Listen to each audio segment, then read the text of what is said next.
Assalamualaikum warahmatullahi wabarakatuh. Bismillahirrahmanirrahim. Alhamdulillahirabbil alamin. Shalatu wassalamu ala asyrofil anbiya'i wal mursalin wa ala alihi washabihi ajmain. Amma ba'd.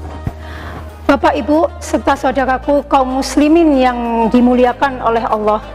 Pertama-tama tak lupa kita panjatkan puji syukur kehadirat Allah Subhanahu wa taala yang senantiasa melimpahkan kita kesehatan, keselamatan, dan kebahagiaan.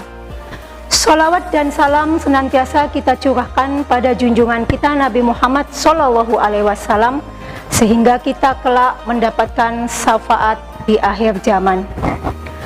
Bapak dan Ibu serta saudaraku yang dimuliakan oleh Allah, tahukah kita seberapa besar pahala yang diberikan Allah kepada para ulama yang sudah menjalankan dakwah dan syariahnya?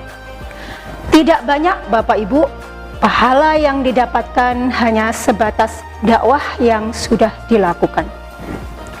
Seberapa besar pahala yang diberikan Allah kepada kaum muslimin yang tekun menjalankan ibadah sholat, baik sholat wajib maupun sholat sunnah, pahala yang diberikan Allah pun tidak banyak.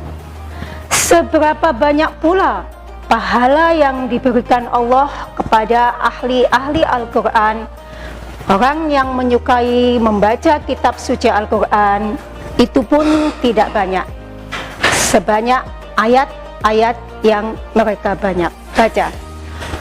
Pun seberapa banyak pahala yang diberikan Allah kepada saudara kita yang menjalankan ibadah puasa, pahala yang didapatkan pun tidak banyak sebatas pahala puasa yang dijalankan. Bapak dan Ibu sekalian, marilah kita bandingkan pahala dengan sedekah. Jika kita bersedekah dengan harta kita, di mana harta kita ini digunakan untuk dakwah alim ulama, maka kita mendapatkan pahala ilmu yang beliau bagikan. Jika harta yang kita sedekahkan digunakan untuk mencetak Al-Quran, dan Al-Quran ini dibaca oleh kaum muslimin dan muslimat, maka pahala tilawah yang mereka lakukan mengalir deras kepada kita. Berapa banyak juga pahala yang kita dapatkan ketika sedekah harta yang kita berikan digunakan untuk membangun dan merenovasi masjid, sementara masjid ini digunakan untuk sholat. Pahala-pahala sholat yang tidak dilakukan oleh kaum muslimin itu juga akan mengalir kepada kita. Dan jika harta kita sedekahkan untuk membantu kaum muslimin yang sedang menjalankan ibadah puasa, yaitu dengan memberikan takjil, makan dan minum, maka pahala ini pun akan mengalir kepada kita. Dalam sebuah hadis yang diriwayatkan oleh Bukhari dan Muslim, di sana Allah berfirman, sedekahkanlah kepadaku walaupun sebutir kurma yang kecil, tetapi dari harta kalian yang terbaik, maka aku akan menerima sedekah itu dengan tangan kananku, dan aku akan menerima dengan penuh senyum kasih sayang. Dan kelak di akhirat, aku akan membalas pahala sedekah kalian dengan sebesar gunung yang tinggi menjulang. Masya Allah, begitu dahsyatnya pahala yang diberikan Allah kepada kita jika kita suka dan berlomba-lomba melakukan sedekah. Bapak, Ibu, dan kaum muslimin yang dimuliakan oleh Allah, coba kita ubah mindset kita.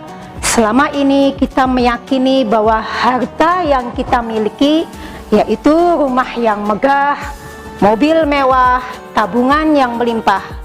Bukan itu harta yang sesungguhnya kita miliki. Harta itu tidak kekal, itu hanya harta yang bersifat semu dan duniawi saja.